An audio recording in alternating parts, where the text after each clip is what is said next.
फोटोसाठी अगदी हवं.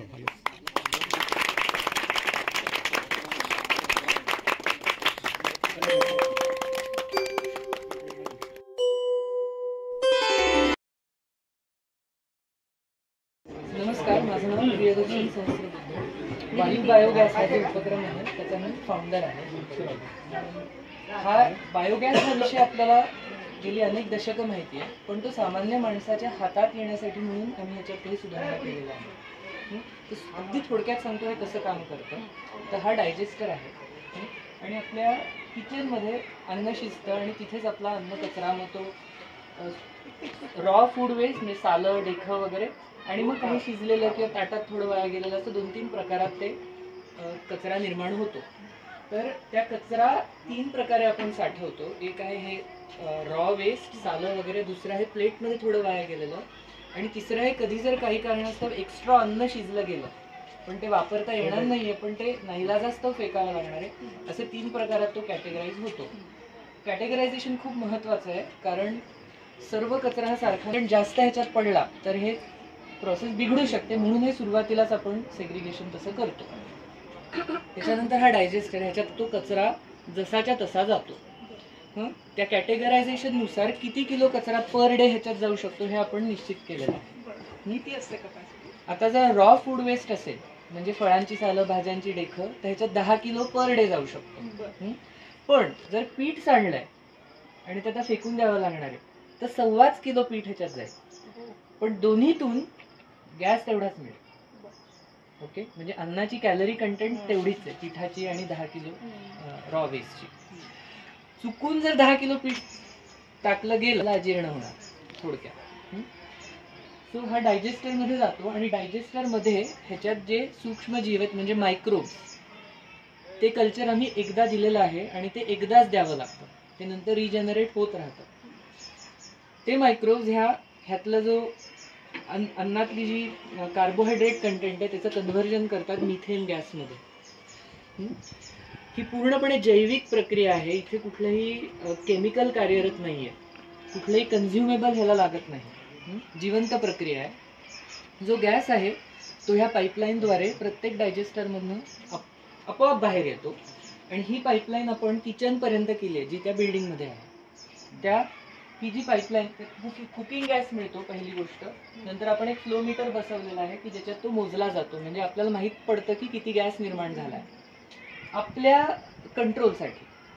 हे गरजेचं आहे, किंवा एकूण आपण जे काही करतोय त्याच्यातनं किती निर्मिती झाली हे आपल्याला समजण्यासाठी तो फ्लो मीटर आहे. इथे एक इमर्जन्सी रिलीफ मेकॅनिझम आपण दिलाय, म्हणजे काही कारणास्तव जर काहीतरी इमर्जन्सी आली, समजा गॅस भरला फुग्यामध्ये पण तो वापरू नाही शकलो तर तो ऑटो रिलीफ होण्याची त्याच्यात ती इमर्जन्सी रिलीफ आहे ती. त्याच्यानंतर बलूनमध्ये गॅस स्टोअर होतो, तो बलून किचनच्या जवळच आहे. बलून भरला म्हणजे गॅस जमायला लागला की बलून भरतो आणि आपण गॅस वापरला की बलून खाली येतो. त्यामुळे व्हिज्युअली आपल्याला कळतं की हा अर्धा बलून भरलाय ना, ठीक आहे, आज काय 2-3 किलो तांदूळ शिजेल, हे हळूहळू वापरणाऱ्यांना त्याचा अंदाज येतो. मग आपण गॅस किती वापरतो त्याचा दुसरा फ्लो मीटर आहे, त्यामुळे निर्मिती किती होते हे पण आपण मोजतो आणि वापर किती केला हे पण आपण मोजतो आणि मग आपल्या बर्नरवर आपण स्वयंपाक करतो. या व्यतिरिक्त ह्याच्यातनं अजून 2 आउटपुट मिळतात. जे एक्स्ट्रा लिक्विड जनरेट होतं ते खत आहे. ते एक्स्ट्रा ओव्हरफ्लो होतं आणि ह्या ड्रम मध्ये येऊन साठतं. डायरेक्ट कनेक्टेड हो, मागून ओव्हरफ्लो आहे, ह्याला नळ दिलेला आहे, तर ह्याच्यातनं कल्चर हे एक्स्ट्रा काढून आपण आपली अख्खी बागेंसाठी लागणारं खत आपल्याला त्याच्यातनं मिळू शकतं. म्हणजे वेगळी खतं आपल्याला आणायची गरज नाही. हा दुसरा आउटपुट. पहिला गॅस, दुसरा आहे लिक्विड फर्टिलायझर आणि तिसरा आउटपुट आहे की अन्नामध्ये जो चोथा असतो तो जिरत नाही किंवा तो पचत नाही, तो चोथा ह्याच्यामध्ये साठतो. तो आपण दर 6 महिन्यांनी काढतो. त्याचा एक सर्व्हिसिंगची ऍक्टिव्हिटी दर 6 महिन्यातनं करावी लागते. त्याच्यासाठी ह्या सर्व्हिस विंडो देण्यात आलेली आहे. तो चोथा जो आहे तो पुन्हा आपण मातीत पसरवून त्याची माती होते. ऍक्च्युली हा चोथा हा कम्प्लिटली सॉइल रिप्लेसमेंट म्हणून काम करू शकतो. विशेषतः शहरी भागात जिथे आपण गच्चीवर वगैरे शेती करतो तर आपण डायरेक्टली हा चोथा कुंड्यांमध्ये भरून त्याच्यावर रोपं लावू शकतो, म्हणजे आपल्याला मातीची गरज नाही. आणि आजकाल जर आपण ऐकत असू की ऑर्गॅनिक कार्बन जमिनीतलं कमी होत आहे असं आपण ऐकतो. ऍक्च्युली म्हणजे काय, तर हा जो चौथा आहे किंवा पाचोळा आहे हा पुन्हा जमिनीत जात नाहीये, तो जाळला जातोय. त्यामुळे त्या जमिनीचा ऑर्गॅनिक कार्बन कंटेंट कमी होत आहे. तर हा चौथा ऍक्च्युली जमिनीसाठी गरजेचा आहे. असा हा ढोबळ इनपुट आउटपुटचा विचार. आता किती कचऱ्याची ताकद मी तुम्हाला फक्त सांगतो. हा एक मॉड्यूल आहे, अशी इथे 10 मॉड्यूल आहे. तर प्रत्येक मॉड्यूल महिन्याचा 1 सिलेंडर इतका गॅस बनवू शकतं. त्यामुळे ही 10 मॉड्यूल आहेत, तर महिन्याचे 10 सिलेंडर इतका गॅस ह्या 10 मॉड्यूल मिळून बनवू शकतात, ऑप्टिमम कपॅसिटीला जर ही चालवली तर. असं थोडा इनपुट आउटपुटचा अंदाज मी सांगितला. हे पूर्ण जी सिस्टीम आहे ही चालण्याकरता वीज लागत नाही, म्हणजे ह्याला कुठेच इलेक्ट्रिसिटीचं कनेक्शन नाहीये. हा जो काही गॅस फ्लो होतोय, तिथे फुग्यामध्ये साठतोय, नंतर शेगडीला ताव येणार आहे, हे सगळं जी जादू चालू आहे ही ह्या सूक्ष्म जीव ह्याच्यात जे आहेत त्यांच्या जीवावर चालू आहे. शेगडीला जो पुरेसा ताव येण्यासाठी फ्लो पाहिजे ते प्रेशर सुद्धा हे जीवच निर्माण करतायत. त्यामुळे काही कॉम्प्रेस सेल्फ सफिशियंट आहे. वीज गेली तर मग आज गॅस मिळणार नाही वगैरे असं काही नाहीये. ओके. आणि अजून एक महत्वाचं की भारतीय नाही म्हणणार, आपल्या परिसरातलं जे हवामान आहे, आपल्या काही थंडीच्या काळात फार थंडी पडत नाही, दुपारचं ऊन असतं किंवा पावसाळ्यातही 24-25 डिग्री पर्यंत आपण असतो. त्यामुळे आपल्या पुण्यासारख्या हवामानासाठी हे तंत्रज्ञान अतिशय पूरक आहे. त्याला हीटरची गरज नाहीये. त्याच्यामुळे दिल्लीमध्ये वगैरे थंडी जास्त पडते, हिमालयात थंडी, तर तिथे थोडं वेगळं तंत्रज्ञान वापरावं लागेल. पण आपल्या ट्रॉपिकल क्लायमेट सारख्या ह्याच्यासाठी हे तंत्रज्ञान खूप पूरक आहे. आणि अजून एक पुढे ही आता शाळा असल्यामुळे जी शक्यता ह्याच्यात आहे की ह्याचं शैक्षणिक प्रोजेक्टमध्ये रूपांतर करता येऊ शकतं. म्हणजे आता सगळ्या विद्यार्थी मंडळी आहेत इथे, तर 10 विद्यार्थिनींना एक मॉड्यूल चालवण्याची जबाबदारी द्यायची. आणि मग वाटल्यास आपण एक वेगळा फ्लोमीटर इथं लावू शकतो. मग तुम्ही डेटा ठेवा, आज मी 5 किलो टाकला, आज इतका गॅस आला, आज मी 6 किलो टाकला, इतका गॅस आला. मग महिन्याभराचं मोजा. ओके, महिन्याभरात इतका किलो कचरा टाकला तर टोटल इतका गॅस जमला. मग आता तुम्ही उत्तर सांगा की 1 किलो कचऱ्याची गॅस निर्मिती किती होते. सो हे लर्निंग प्रोजेक्ट होऊ शकतं. उद्देश असा की भविष्याच्या पिढीला, असं मी म्हणेन, स्वतःची ऊर्जा बनवावीच लागणार आहे. खणून ऊर्जा संपणार आहे आणि त्या भविष्यासाठी आपण पिढी तयार करतोय. हे ज्ञान भविष्यात गरजेचं आहे. तर शाळेचं जे मूळ उद्देश आहे की भविष्यासाठी तयार करणे, त्यात हे एक शैक्षणिक उपक्रम म्हणून देखील राबवलं जाऊ शकतं शिक्षकांच्या मदतीने. असा ह्याचा विचार आहे. याच्यासाठी सगळ्यांना शिकवलं learning coaching even right from people जे किचन मध्ये काम करतात. हो. सो आता segregation of waste is also बिलकुल. सो ते आम्ही चालू आहे अजून, म्हणजे आमचा हँडहोल्डिंग पिरियड आता चालू आहे अजून. तर जी ऑपरेट करणारी मंडळी आहेत त्यांना आम्हाला हँडहोल्डिंग करावंच लागतं. आणि एकदा नाही ते चूक होते मग तेव्हा पुन्हा येऊन हात पकडावा लागतो. सो हे आमचं साधारण 4 ते 6 आठवड्याचं हँडहोल्डिंग करावं लागतं. आणि नंतरही काही माणसं बदलतात.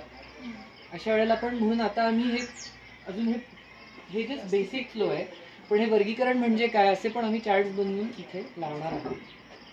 आणि एका वेळेला 10 किलो झाल्याशिवाय हे स्टार्ट होत नाही का? It keeps on operating. नाही, असं काही नाहीये. असं काही नाहीये, कारण की एकतर हे जैविक आहे, म्हणजे वॉशिंग मशीन सारखं नाहीये की बॅच लावली की कपडे धुतले. हे जसं पचन आपलं सतत चालू असतं आतमध्ये. कधी टाकताय तत्वतः कधी, पण दिवसातनं टोटल ह्याची कपॅसिटी 10 किलो आहे. समजा तुम्ही सकाळी 5 किलो टाकलं, संध्याकाळी 5 किलो टाकलं तरी चालेल. सपोज मी सकाळी 5 किलो टाकलं, प्रोसेस तर स्टार्ट होऊन जाईल ना त्याच्यामध्ये. प्रोसेस सदैव चालूच असते. मग मी अजून 5 त्याच्यावर टाकलं तर असं होत नाही की आधीचे 5 आणि ह्या 5 मध्ये काही जे आउटपुट येतो त्याला फरक नाही पडत. त्याला फरक नाही पडत. जसं आपण दिवसातनं 4 वेळा खातो ना, तसं. काही दीक्षित डाएट 2 वेळा खातात, कोणी एकदाच खातं, कोणी सारखेच खातात.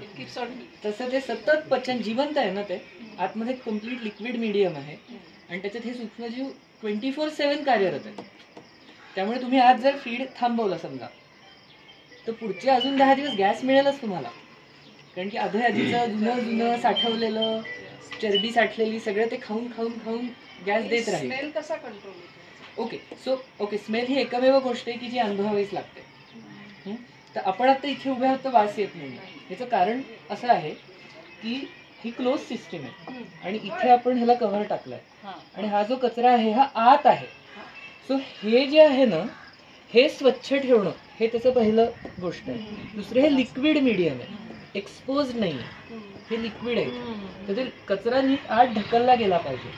ओके, सो हे जसं आपण खाऊन आत गेला नाही असं आहे, हे तोंड आहे, त्यामुळे ह्याचा दरवळणारा वास येत नाही. आणि फर्दर हे थोडं आम्ही रबरचं शीट याच्यावर ठेवतो आणि हे झाकण बंद असतं. सो वास ॲज सच तुम्ही जेव्हा फिडिंग कराल, जेव्हा उघडाल तेव्हा येईल, थोडा कचऱ्याला पण असतो आणि थोडा इथून पण येऊ शकतो. अदरवाईज ह्याला असा दरवळणारा वास येतो. पण मग आत्ताच्या आता मे बी इकडच्या लोक आन्सर करू शकतो किती जातात ते दिवसाला?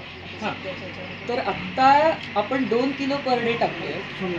हां हां, सो पहिले सांगा एकदा 6 ते 8 आठवड्यात ते मॅक्सिमम कपॅसिटीला पोचलं हां, की मग तुम्ही रोज तेवढं टाकू शकता. सो पहिले 6 ते 8 आठवडे हा त्याचा एक जेस्टेशन पिरियड आहे. 10 किलोपासून स्टार्ट केली सुरुवातीला, आता 2 किलोपर्यंत आले. मग आता हे सगळ्यांमध्ये आहे? हो, प्रत्येकाच्या टाकावं हो, लागतं. हो. रोज प्रत्येक ह्याच्यात टाकायचं, फक्त कचऱ्याच्या स्वरूपानुसार किती किलो टाकायचं हे ठरतं. पण मग त्याचं मेजरमेंट करायला लागतं. वन टाइम म्हणजे ट्रेनिंगच्या काळात एकदा आपल्याला कळलं ना ही एक बादली म्हणजे हे, तर ते एकदा आपण थोडंसं आपण मोजून घेतो. एकदा ते भोगताळे तयार झाले, अंदाज तयार झाले की ते अंदाजाने आपल्याला कळतं. येस, सर्व्हिसिंग 4 ते 6 महिन्यातनं एकदा. खूप फायबरस मटेरियल ज्याच्यात जातं ते 4 महिन्यातनं एकदा. खूप कमी फायबरचं मटेरियल ज्याच्यात जातं ते 8 महिन्यात एकदा चालतं. असं थोडं त्याच्यात व्हेरिएशन आहे. चौथा ज्याच्यात जास्त त्याचं सर्व्हिसिंग जास्त भेटतं.